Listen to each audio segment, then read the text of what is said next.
Ok Google, allume toutes les lumières. Dis Siri, allume-moi toutes les lumières. Salut tout le monde, c'est Jojol. Vidéo hyper rapide pour vous parler d'un sujet qui arrive chaque année, notamment quand il y a le nouvel iPhone qui sort. Et j'ai l'impression que cette année pour l'iPhone 11, on en a des commentaires. Pourquoi l'iPhone 11 est plus cher qu'aux États-Unis? 699 $ aux États-Unis, 809 € pour la France. 699 $, ça fait environ 634 €, soit une différence de 175 €, ce qui est pas du tout négligeable, on va pas se le cacher. Donc au final, on se met en tête qu'en France et également dans les autres pays européens, on paye beaucoup plus cher qu'aux États-Unis. Mais il y a des choses à ne pas oublier, ça va vous faire bizarre la première fois que vous allez partir en vacances, notamment aux États-Unis, c'est que tous les prix indiqués sont des prix hors taxe, mais ce n'est pas le prix qu'on paye. Donc 699 $, c'est un prix hors taxe. Il faut ajouter une taxe supplémentaire qui change par rapport à l'état où vous allez payer votre iPhone. Par exemple, si j'achète l'iPhone 11 à Cupertino,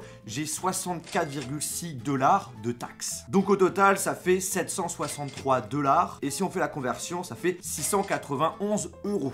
Et c'est une taxe ici d'environ 10%. Et ce qu'il faut savoir, c'est qu'il y a certains états où les taxes sont encore plus faibles. Alors qu'en France, 809 €, c'est le prix TTC, donc il y a la TVA dessus. Et la taxe supplémentaire qu'on ajoute est de 20%, soit environ 147 €. Donc si on l'enlève, ça fait 662 € hors taxe. J'avoue que ça serait cool d'acheter tout en hors taxe. On se ferait un petit peu plus plaisir. Donc là, si on compare le prix hors taxe français et prix hors taxe États-Unis, 634 €, 662 €, on arrive à ce moment-là à quelque chose de similaire, mais ça reste tout de même plus cher en France puisqu'on a une différence d'environ 30 €. Et ça peut se comprendre notamment pour trois raisons. La première, c'est qu'il y a la possibilité qu'il y ait des petites taxes européennes qui s'ajoutent en plus. La deuxième, parce que tout simplement le prix euro-dollar peut changer assez rapidement. Et c'est en fait une assurance de la part d'Apple de faire ça. Et l'autre raison à ne pas négliger, quand tu achètes ton produit dans l'Union européenne, tu as 2 ans de garantie. Alors qu'aux États-Unis, tu n'en as qu'une. En Europe, c'est 1 an de garantie constructeur et 1 an de garantie par rapport à l'endroit où vous l'avez acheté. Donc si vous l'avez acheté par exemple directement chez Apple, vous avez 2 ans de garantie directement chez Apple. Si vous l'avez acheté dans un opérateur ou dans un autre magasin, vous avez 1 an chez Apple et 1 an de garantie par rapport à l'endroit où vous l'avez acheté. Sachant qu'Apple a plusieurs Apple Store dans toute l'Europe, ça veut dire qu'ils ont un coût de SAV supérieur par rapport aux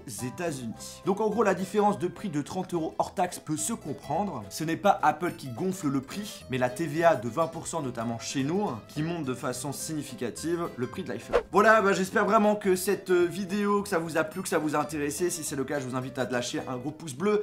N'hésitez pas à la partager à certains membres de votre famille ou de votre entourage qui justement se posaient la question, mais pourquoi c'est moins cher aux États-Unis? N'oubliez pas bien entendu de vous abonner à la chaîne YouTube si c'est toujours pas fait, d'appuyer sur le bouton cloche, il y aura plein de vidéos sur le nouvel iPhone qui sortiront, de me suivre sur les réseaux sociaux, Instagram et compagnie. Et puis voilà, sur ce, on se retrouve dans une prochaine vidéo.